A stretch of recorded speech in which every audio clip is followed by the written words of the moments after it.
It's really a pleasure to be here this morning, and I want to start by thanking the CD Howe Institute and also the Canadian Club for hosting us this morning. I want to thank all of you for being here today to hear a few thoughts from my perspective. I'd also like to recognize a number of people that I've worked with in business, so many business leaders here, and some people that I've worked with in my more recent career as a politician. So Lisa Raitt is here. If I say anything partisan, you'll take it with a grain of salt. You're no longer in that world. Pierre Pettigrew, I see right here. Thank you for coming. I know Mayor Scarpetti from Markham is here, who's calling me about the importance of transit in the Greater Toronto Area, which I understand, and I understand Charles Sousa, who I worked with as the Ontario Minister of Finance, is here somewhere as well. So thank you, all of you, for being here, and certainly I have lots to talk about this morning. I started off thinking about this speech a couple months ago, and the idea was that I was going to talk about Canada's fiscal position and our upcoming budget. But as you can imagine, the world has changed. The world has changed pretty dramatically. So I want to talk about some of the immediate challenges that we're facing, how we're going to deal with those, and put those into the context of our broader economic situation. But I think I need to start with that broader context. It is important to recognize where we're at. The context going into this budget process is that we're in a good position, and we're confident that our plan to invest in Canadians has been working. Our fundamentals are strong.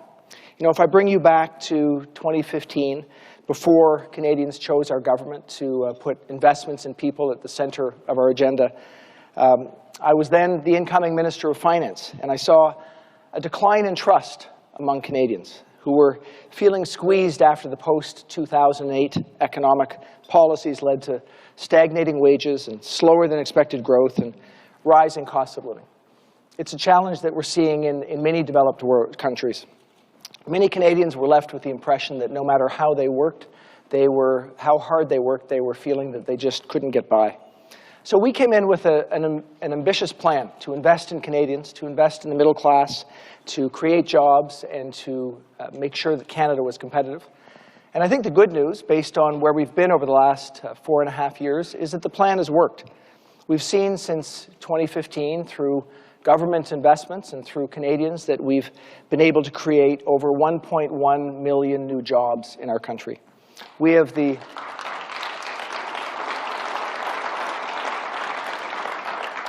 and I think the lowest levels of unemployment that certainly I've seen in my working lifetime. Wages have risen, and over 1 million Canadians today have been lifted out of poverty over the last 5 years.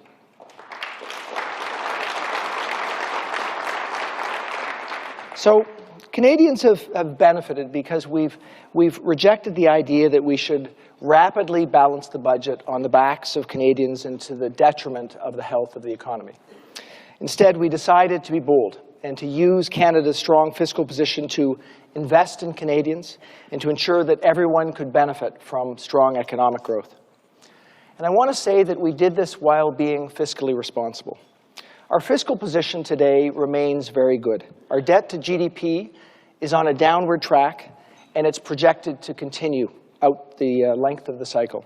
Our debt's a fraction of that of many other major industrialized nations, and I can tell you that this low debt advantage makes our balance sheet the envy of other G7 countries. The experts recognize our good fiscal position. Canada is only one of 2 countries in the G7 and only one of 11 countries in the world that has a AAA credit rating from all major credit rating agencies. So that's my frame. But as Minister of Finance, it's always important for me to make sure that we're prepared for what lies ahead. We have a solid fiscal and economic track record, but we can't let ourselves become complacent. We always need to be ready to respond to whatever may come our way. So that brings me to today. The COVID-19 outbreak has widened in recent weeks, intensifying concerns about the impacts on the global economy. The virus's impact on the health of Canadians is our top priority. We need to think, before we think about the economy, about the very real impacts on people, and that's what we are putting first. But from an economic standpoint, since January, we've been closely monitoring the coronavirus as well. From a health standpoint, though, that's been much more intense. Federal, municipal, and provincial health systems are coordinating, working vigilantly to protect Canadians. We're taking every precaution. The Prime Minister most recently this week created a cabinet committee, on which I'm playing a role, to ensure that we have a whole-of-government approach, leadership, coordination, and preparedness for a response to this health challenge, and look, importantly, towards the future and the economic impacts. My colleague Patty Hydew and the public safety or public health leader, Dr. Tam, have been working hard on this from day one.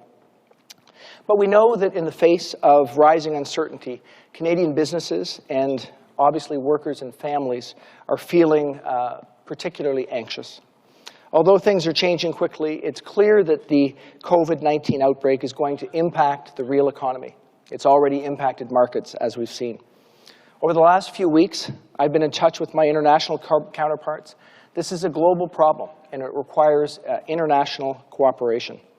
When I was at the G20 meeting of finance ministers and central bank governors less than 2 weeks ago, I will tell you that it feels like a lot longer than that, we talked about the need to enhance global risk monitoring in the face of the COVID-19 challenge. On Tuesday this week, we had a call with the G7 finance ministers and central bank governors to discuss the potential for greater collaboration and coordination, where we reaffirmed our commitment to use all available policy tools to achieve strong and sustainable growth and to safeguard against downside risks, working together. On Friday, we had another call with the International Monetary Financial Committee to coordinate more broadly, recognizing that the risks from coronavirus are potentially even more challenging in countries with weaker health systems. And in a global system, that impacts all of us. On Wednesday, I had a call with my provincial and territorial counterparts to keep them up to date on international discussions, but also to discuss potential coordinated Canadian actions. And throughout this, I've been in touch with the heads of Canadians' financial institutions to talk about the state of our financial situation and with business leaders more broadly. You've seen that central banks around the world, including the Bank of Canada, have already taken action in response to risk to the economy associated with the outbreak and the uncertainty that it's creating. So what I can say is that while the full economic impact remains uncertain, the impacts on Canada and the rest of the world we see materializing through four main channels. First of all, we're already seeing the impacts on commodity prices, in particular on oil and metals. There are significant impacts on travel and tourism, as we're seeing travel disruptions, travel restrictions that are changing the situation for sectors like air transportation, retail, hotels, and restaurants. We're seeing important impacts on global supply chains, particularly on a supply chain that includes Asia in the mix. And we're seeing significant impacts on business and consumer sentiment globally. As you know, the situation is evolving, and it remains very dynamic. But it's important to note that the impact on Canada will ultimately depend on the depth and the length of the virus. The geographical spread is particularly important. And these things cannot be known until they're known. So our government is planning for every contingency. We stand ready to support Canadians and the economy as necessary in coordination with our provincial and territorial partners, as well as with our international colleagues. We're thinking about our response in 3 steps. Obviously, the first step has everything to do with health and protecting Canadians. And that is, in the immediate term, we are working to ensure that our federal public health capability to respond continues to be world-class. In the context of thinking about immediate issues, of course, we're soon going to be announcing support for Canadians who would have to be quarantined in order to prevent the spread of the virus. So those are immediate steps that we're working on. As a second step, I will tell you that we are continuing to monitor the impact on businesses and workers. And I will tell you that we have the tools to respond very quickly. As an important next step, I will tell you that as I'm preparing the budget for 2020, we're increasing our risk adjustment in that budget, the risk adjustment provision, to ensure that we're ready and able to respond. Nous réfléchissons à notre réponse en 3 étapes. La première étape, dans l'immédiat, sera de veiller à ce que notre capacité fédérale de santé publique à réagir demeure de classe mondiale. Nous allons bientôt annoncer un soutien aux Canadiens qui doivent s'isoler afin de prévenir la propagation du virus. Dans le deuxième temps, nous continuerons de surveiller l'impact sur les entreprises et les travailleurs. Nous avons les outils pour répondre rapidement. Enfin, nous augmenterons notre ajustement en fonction des risques dans ce budget pour nous assurer que nous continuons d'avoir la capacité à réagir. We've also, of course, been taking action to address the economic impact of the blockades that we've seen over the last while. And I'll say that while it's too early for us to know the full impact of the blockades, we know they presented serious and significant challenges and frustration for businesses and for people across the country. Of course, we have to think about the many Canadians who depend on rail for necessities like food, the workers who use the train every day to get to and from work, and the workers whose jobs depend on our railroad sector. Thousands of workers were temporarily laid off. These impacts are real. Our government's been working around the clock to mitigate the economic risks of these blockades, but also to ensure that there's a lasting resolution. From the very beginning, we knew that we couldn't cut corners. We knew that dialogue, no matter how difficult, was the path that we had to follow. I know that many were critical of this approach, but we can now see that our approach has delivered results. Rail traffic is resuming. People who were laid off are being rehired.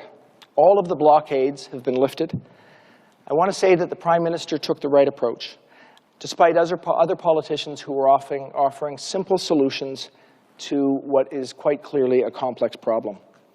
And I want to say that if we must draw one lesson from the past few weeks, it's that the path towards reconciliation with Indigenous peoples is not linear. It takes dedication, hard work, and a recognition that there remains much work to do. It's a healing process that will see good and bad days, and we cannot lose our resolve in this.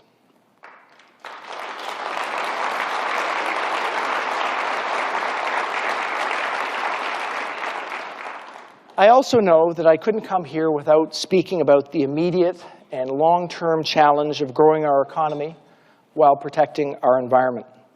We know that climate change is one of, if not the, defining issue of our time.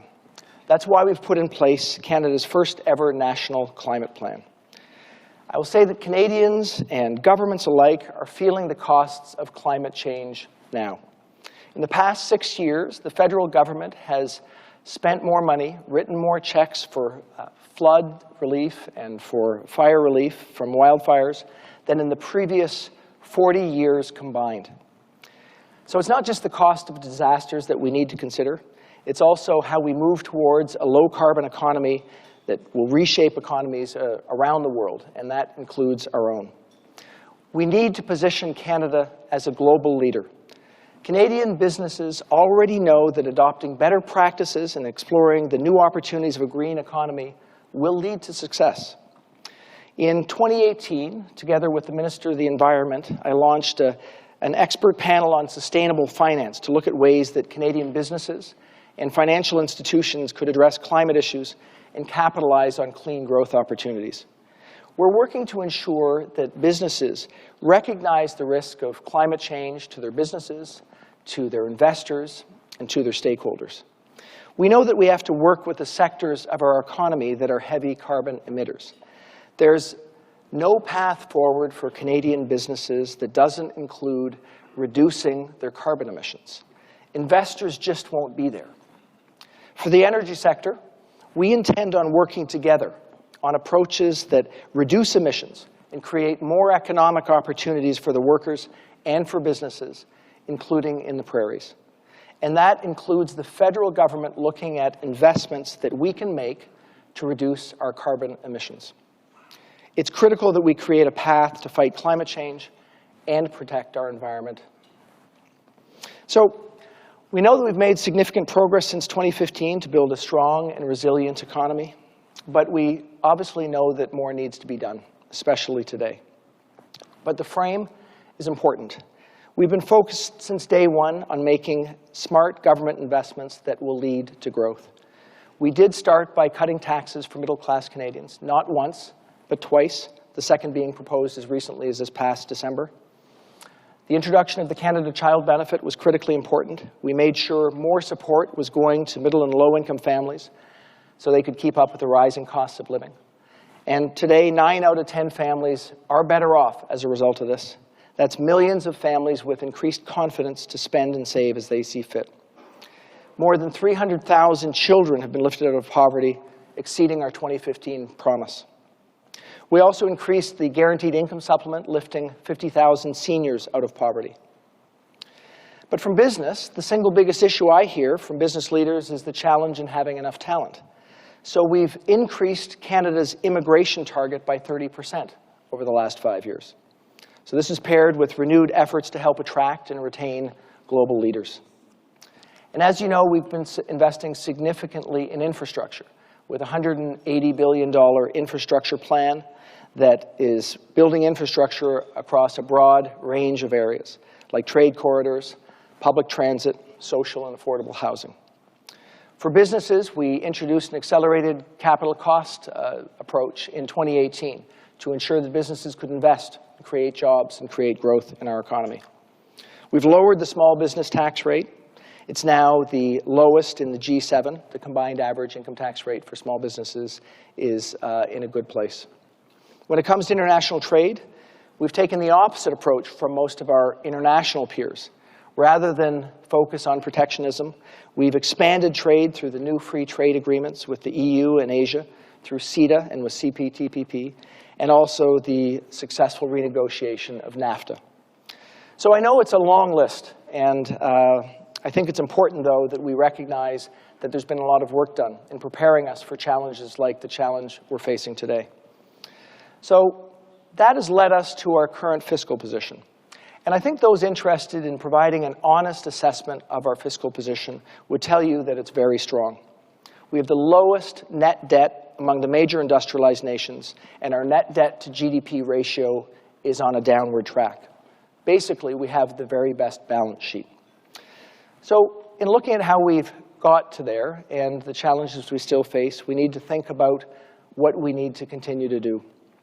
In the years following the 2008 crisis, there was a broad sense of confidence at home and abroad that once the headwinds abated, that global growth would return to its pre-crisis levels and do what it basically done after every other major recession. But it didn't happen. Year after year, economic growth forecasts were revised down. The Conservative government at the time had an adherence to the notion that markets could solve virtually every economic program, that the gains from growth would trickle down and be shared by all. And importantly, the view was that austerity would be a path to prosperity. Well, as we know, the promised economic results didn't materialize. Middle-class Canadians did bear the brunt of that policy. So what I see is that not only did that not allow us to return to full employment as quickly as we would have liked to, but it also shifted the burden of macroeconomic stabilization policies onto monetary policy, which contributed to a prolonged period of exceptionally low interest rates. And this led to families having more debt and widened the gap between the wealthy and everyone else in our country. So, as you know, when our government came to office, we made the decision to use some of our considerable fiscal room to create growth for Canadians. And what people who criticize us for this policy are ignoring is that the global conditions changed over the period of the 2015 election to today. In particular, the price of oil, obviously one of our largest exports, has remained very low, resulting in significant adjustments to our economy. So we've continued to make investments to reflect economic conditions, support workers and their families in the prairies and regions that depend on oil and gas. We have and will continue to base our fiscal policy on a gradual reduction in the debt in relation to the size of the economy. And most economists who study this approach now agree with what we're doing, as does the International Monetary Fund. So having decided that fiscal policy should play a key role in stabilizing growth in an uncertain world, we then made important decisions on the appropriate mix of fiscal and spending measures. We took a pragmatic approach to deal with the weak level of demand, structural economic challenges, and alleviating household risk as fast as possible. And that's the frame for the actions that we've taken over the past 5 years. Helping families, investing in training, improving our infrastructure, enhancing the Canada Pension Plan, and opening new markets. Our approach means that we continue to have the necessary fiscal room to respond to whatever might lie ahead. As I've said, our fundamentals are strong.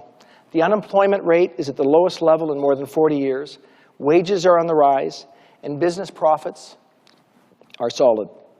People have more money in their pockets now than they did in 2015 to weather a storm.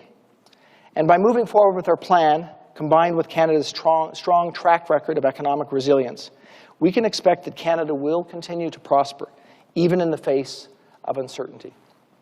This is not to say that all is solved. The issues that I've been talking about are real, but I'm confident that our approach will continue to deliver results. The emerging challenges that I've outlined today show us why we need to continue to preserve the fiscal firepower that allows the government to protect Canadians and Canada from risks today and tomorrow.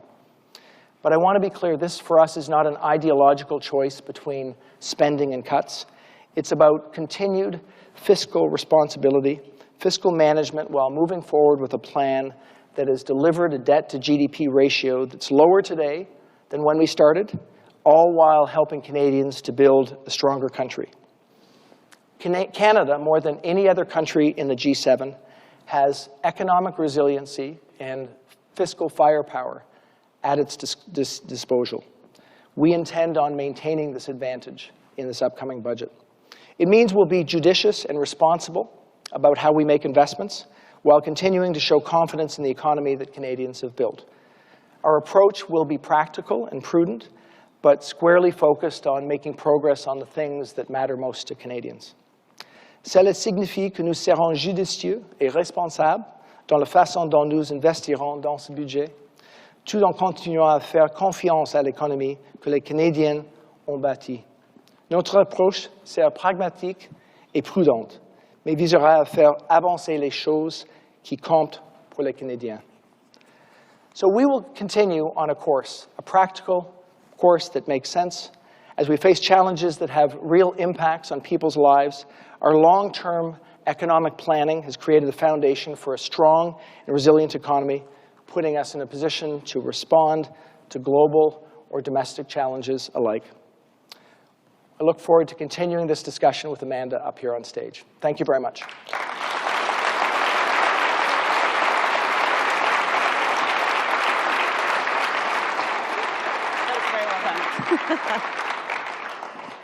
Amanda told me I had to make it a little shorter because there's something she wanted to talk about on stage. That's true. He was going to tell us what was in the budget, but I said, nah. Thank you. Nothing going on. As you allude, there are a whole bunch of issues that were already of serious economic import for Canadian businesses before COVID-19 landed on our economic shores and our health shores. I wanted to start there. I know there are a bunch of, as you say, known unknowns. Just give me a flavor, if you can, of some of the ideas being floated in that committee and on that call with other finance ministers, of some of the creativity you're bringing to this. What are some of the aggressive ideas? If this is a worst-case scenario, what might you do so that the business community can take some relief in hearing your thinking? It's an important question, and I think, what's the frame? I think we start with the frame that Canada is particularly fortunate that we have strong and coordinated healthcare systems across the country, and we're particularly fortunate that we have a very good fiscal position to respond. So that's a starting point. And the reason I start with health is that is the first thing that we're thinking about. We are obviously in a period where we have an extreme level of uncertainty. There's a risk of doing too little or a risk of doing too much, and we'd rather err on the risk of doing too much. And that's in particular around containment. So containment becomes the critical starting point because we're trying to make sure that our health systems don't get overwhelmed. So that's the the work that Patty Hydew and Dr. Tam have been doing over the course of the last couple of months in very good coordination with other people around the country. So that's very positive. And thinking about next steps, as I mentioned, we need to think about ensuring that we have the capacity to do whatever we need to do in that first step. And that is details that we're working on right now. I was with the Prime Minister for a number of hours yesterday working on this, and I know he's working with others of my colleagues at the same time. So making sure we have the absolute capacity to deal with that. Then we do need to make sure that the direct impacts on individuals and businesses as a second step are considered. It's a unique challenge in the sense that businesses are facing both supply and demand issues at the same time. So there's going to be reduced demand potentially, and there's certainly reduced supply already. So we are thinking about how we help from the business sector, and that's, as I mentioned in those remarks, something that we are very much on top of right now. We have tools that we've used in the past that have been effective, but we need to think about them on a broader scale. In terms of dealing with individuals, I mentioned just a small thing, like we need to deal with people who might immediately be off work because they are quarantined. But we need to think more broadly than that about protecting individuals. And then thirdly, beyond those things, there's the broader sense of what do we need to do to an economy if and when it faces challenges. I think we expect there will be challenges, but we can't expect or understand the magnitude. So we need to be prepared to think about those measures. And the context there is, first of all, as I said, we're going to take an additional provision for risk, recognizing the economic world that we're in is different than it was just a couple of months ago. And we're going to think about what are the ways that we might be able to use our fiscal firepower. I mean, you have a great balance sheet because sometimes they're rainy days. And, I'll tell you, the Prime Minister yesterday said to me, we're in a rainy day. One of the things I think that people are hungry for is just simply an understanding of the roadmap. So just briefly, when you think about sort of containment, are there sheer numbers that you would share that if we hit X level of COVID-19 cases in Canada, schools are closed? I mean, can you actually give Canadians, and for businesses similarly, these are some of the things we'll do in advance of. Central banks have moved in advance of this. Should fiscal policy move in advance of it as well? It's very dynamic. So I will tell you that we don't have any absolute marker, but you've watched other countries respond when they've seen things happen that are different than they might have expected the day before. So we are preparing ourselves for those eventualities. And I don't have trigger numbers, but I do know that we are and will continue to focus on being prepared. When I say we are, we still need to keep working every single day because it's so dynamic. So you will hear more from us next week on specifics that we want to make sure that we aim first and shoot after. So we want to get it right, but it will be in the very near term. Are you talking to business leaders about what you would like to hear from them? In other words, loan forgiveness, periods of time when different rules may apply. You're sitting right beside Victor Dodig from CIBC. The banks could respond differently if people get offside of loans and credit situations. They could resist layoffs for longer than they might ordinarily. Are these conversations we should be having right now with the business community? Well, first of all, I mean, you mentioned Victor from CIBC. I think we've been on the phone 3 times this week already.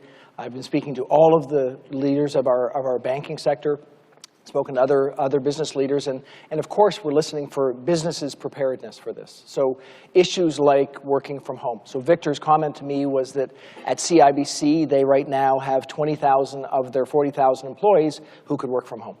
So that's a measure that they're thinking about. And I'm sitting on the other side of Bell Canada. We need to recognize that the sense of importance of our telecommunication systems at a time when we need to be prepared for those sort of issues.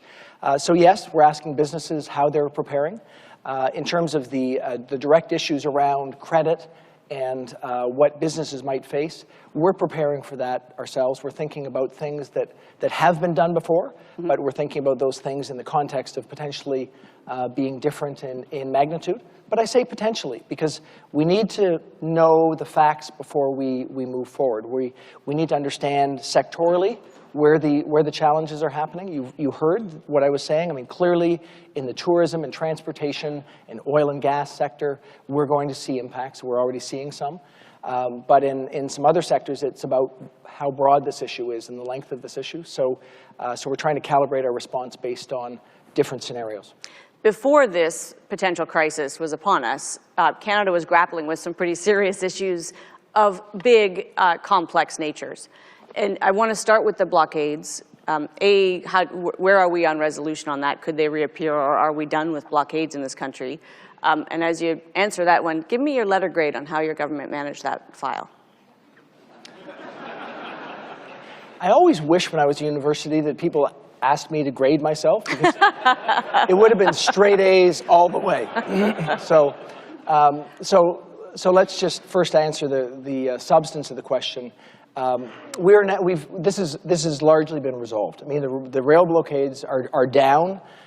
It was obviously a period of pretty intense discussions.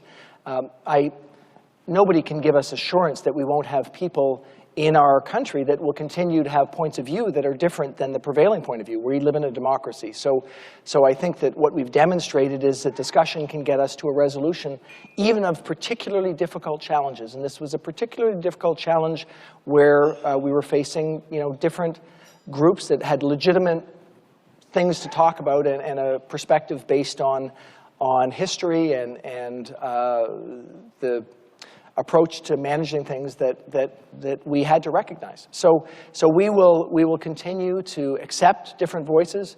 We will continue to focus on dialogue, but also demonstrate, I hope, as we did in this one, that there's only so long that these things can go on. So will things like this happen again? I can't predict. I think that our approach that we've taken, for example, in the Trans Mountain Pipeline challenge of going out and listening, working together with Indigenous people to actually meaningfully understand their challenges and coming back with a solution, which was recognized by the Federal Court of Appeal of the right way to do things, is a demonstration of how we might get things done. And we need to stay on it. So, you asked me for a grade, I got to go with an A+. But I'll leave you to, if you want to mark me down a quarter of a grade point to an A, a little bit plus, that's okay. I won't pull the room either. Okay. I'm not asking you, Lisa. Trans Mountain's an interesting... But actually, it's worthwhile saying, I think Lisa Rate's in the room here, and I got to tell you that we watch politics, and it's people fight and there's partisanship, but beyond all that, I know that people like Lisa and others, they also recognize the importance of working together with Indigenous peoples to get things done. Right. We won't always agree on everything, but we'll certainly agree that you need to be practical, listening, and move forward in a way that's constructive. And so we're going to try and keep doing that. I think...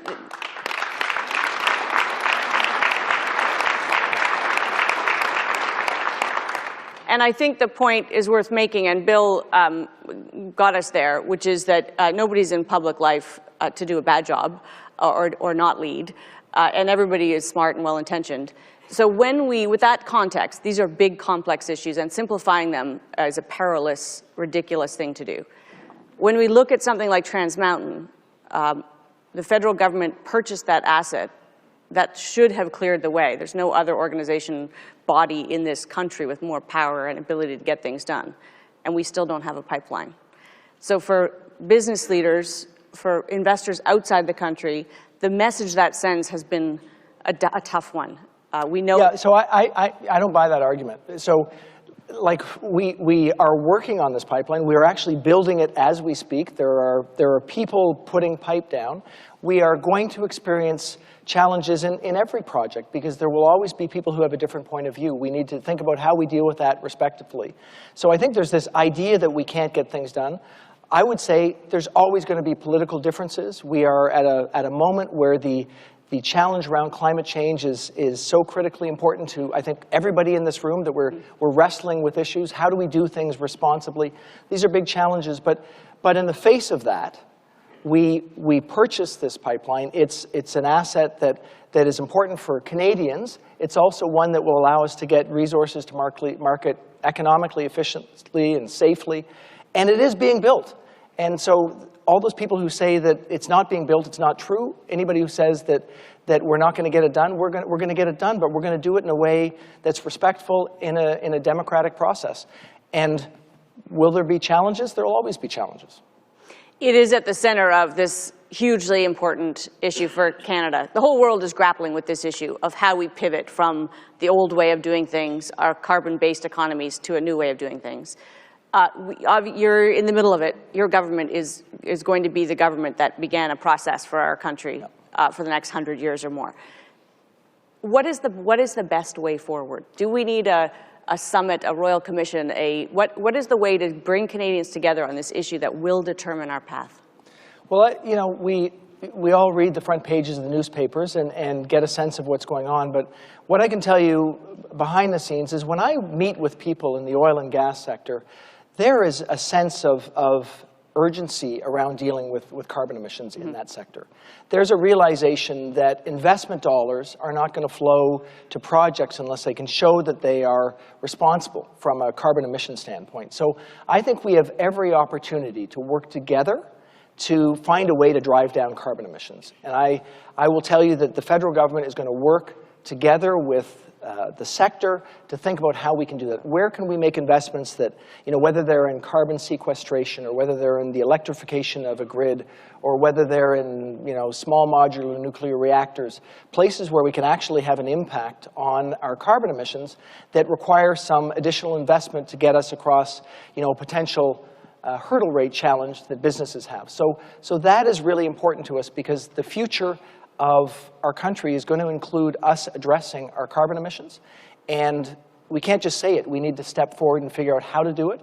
And as we put together our carbon plan, our climate plan for 2030 and 2050, it will include those kind of investments that actually bend that curve downward.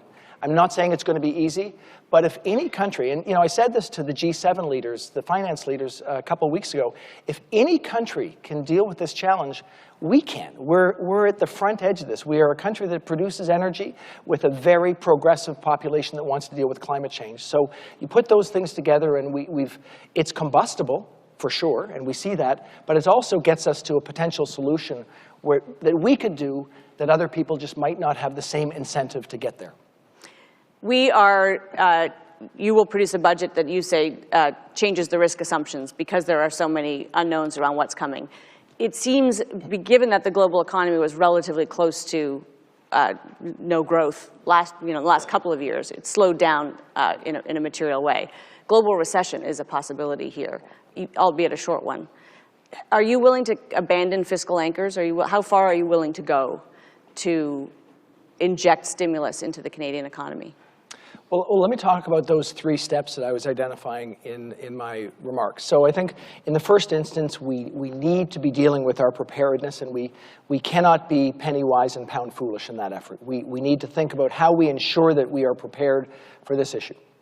Secondly, we need to keep our fiscal firepower ready for whatever comes later. So we've been doing that for 4 years. We need to continue doing that. So that means we need to carefully consider anything we're doing to make sure that we still have that capacity. So this idea of continuing to decline our debt as a function of our economy continues to be, and I would argue even is heightened in importance.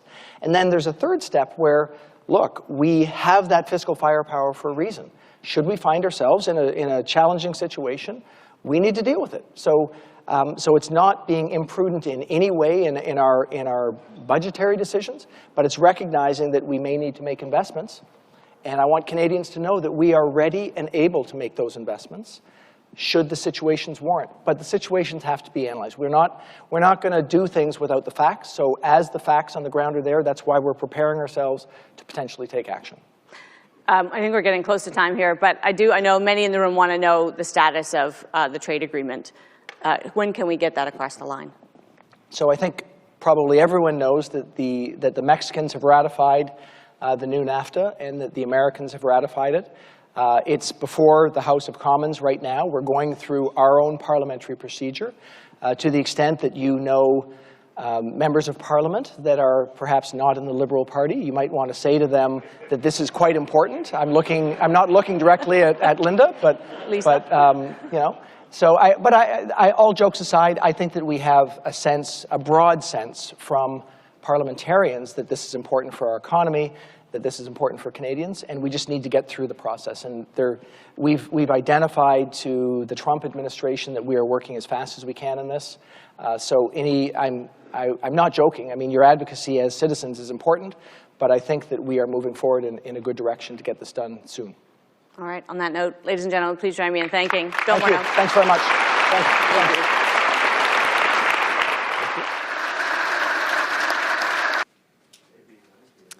Thank you for being here this morning. Obviously pleased to have the opportunity to speak with you. Looking forward to talking about our current economic situation and anything else you might want to ask. Brendan Sylvia, CBC News. Please answer in French and English. That'd be helpful. In your speech this morning, you said that you have the tools to respond to what businesses and people might need. What tools were you referring to exactly? The context for my discussion this morning was obviously the potential challenge for people and for our economy from the COVID-19 outbreak, or the potential outbreak. We've been preparing to ensure that we can not only deal with the immediate health issues, but also the economic issues for individuals and businesses.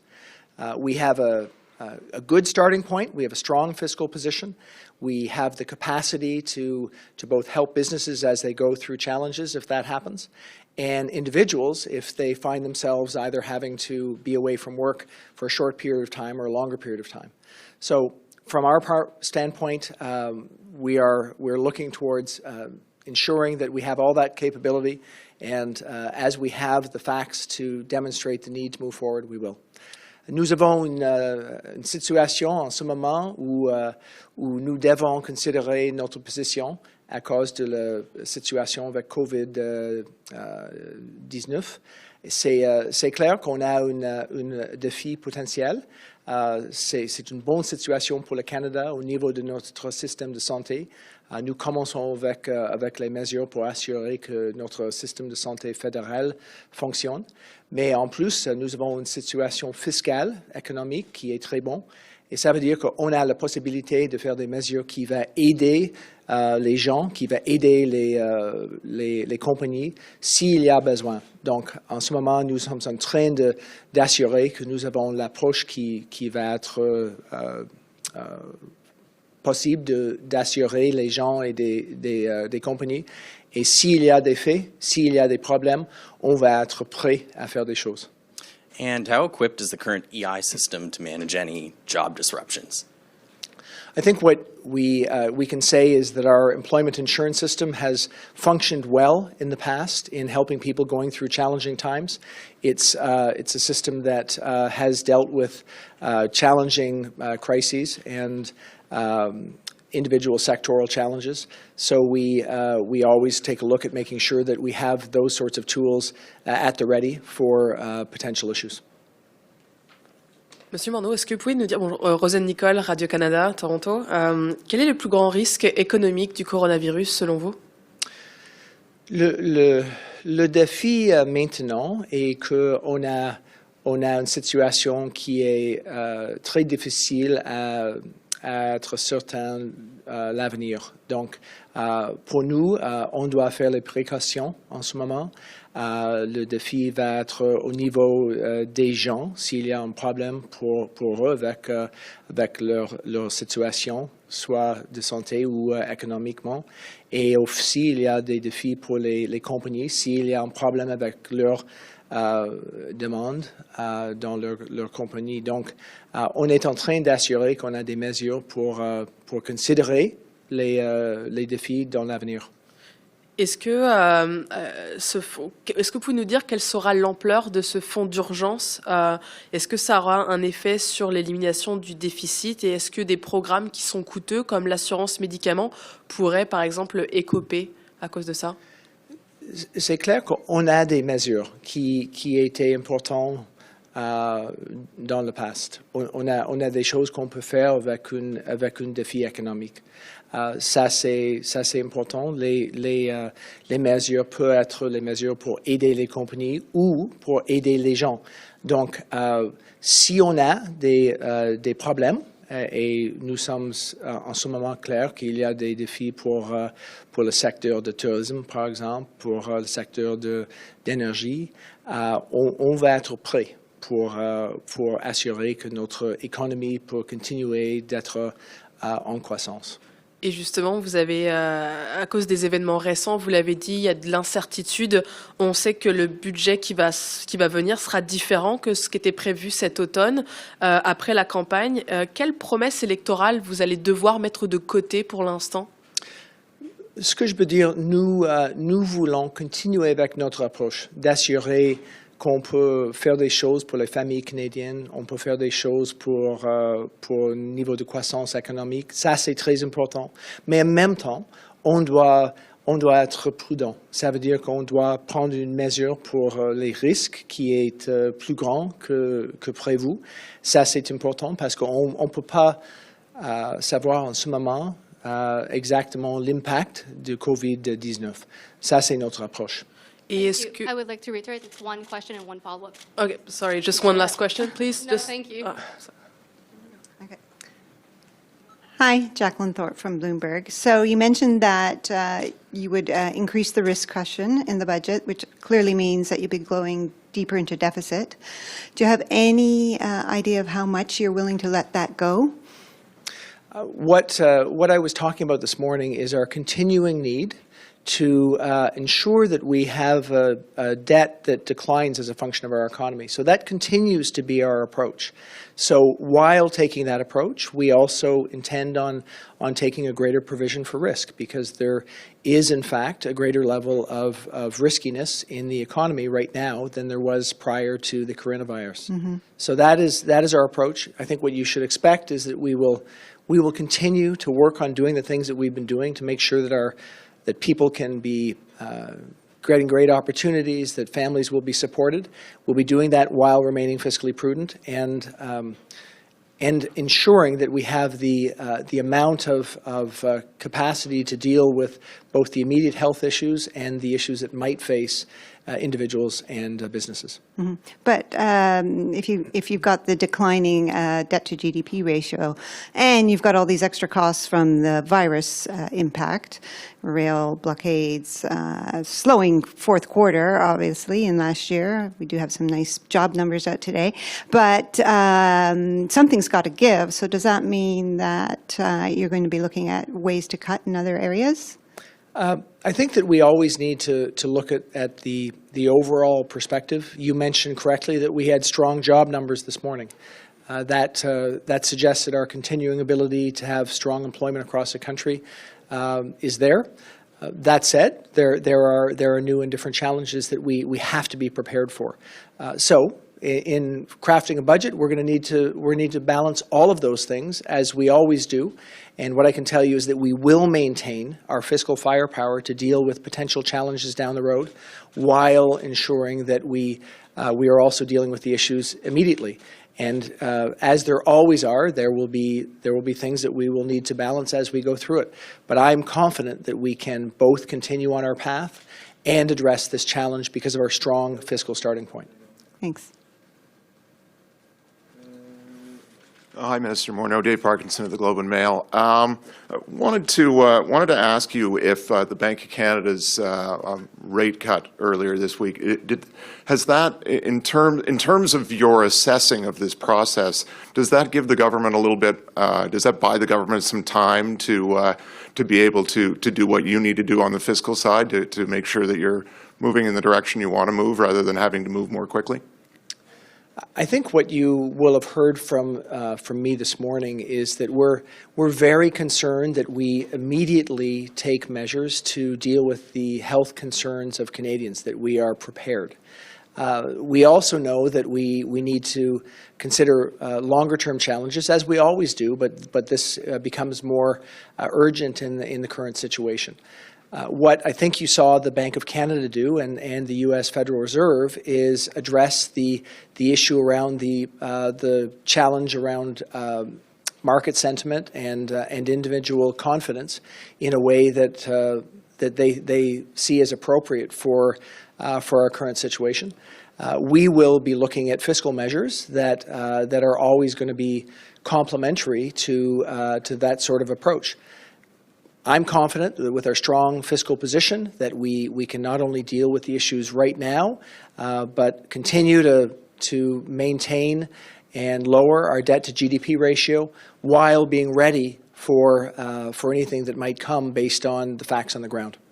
Can you give us an idea? I mean, we know that, and you said this morning, the G7 finance ministers, central bank leaders have had conversations earlier this week. There is a degree of coordination going on here. Can you give us some idea, first of all, how much the fiscal and monetary sides are coordinating their actions, and secondly, how much are you coordinating any fiscal actions that Canada might take with our allies in the G7? Well, as a starting point, what I can say is that we all recognize that being coordinated is positive because we will have more impact if we're doing things in a consistent way than we would have if we're doing things individually. That said, each country's situation is different. We said that we would take measures as appropriate for our situation. The situation in Italy or in Japan right now is quite different than the situation in Canada. So you would expect, and you are seeing, that they are taking measures that are different than we are in Canada. So we will continue to be learning from what they're doing, understanding the impacts that it's having on their economies, considering measures that are more Canadian appropriate, and cooperating and coordinating so that we can continue to discuss what emerging challenges there might be. Hi, Mike from BNN Bloomberg. Data this week shows average home prices in the GTA are back above 900,000, close to the peak before the government intervention in 2017. Are you comfortable with the state of Canada's largest housing market? We're always paying close attention to the housing market across the country, and obviously looking at the specific markets in different parts of the country. I think it's a positive indicator of a strong economy in Toronto, that the Toronto market is doing that well, and we'll continue to make sure that our policies are appropriate to protect Canadians. I think what we've put in place over the course of the last few years around requirements for borrowers has been appropriate. It's helped to ensure the market is more stable, and we'll continue to watch these issues and advocate for different levels of government to be thinking about things they can do, like increased supply in places where the demand is great. And my follow-up is with concerning COVID. What precautions is the government taking on a personal level to steer clear of the virus? Are you avoiding handshakes? I think all of us are going to consider our own, personal situation. I'm sure that people are listening to our public health messages, which are encouraging people personally to be vigilant and think about what they want to do themselves.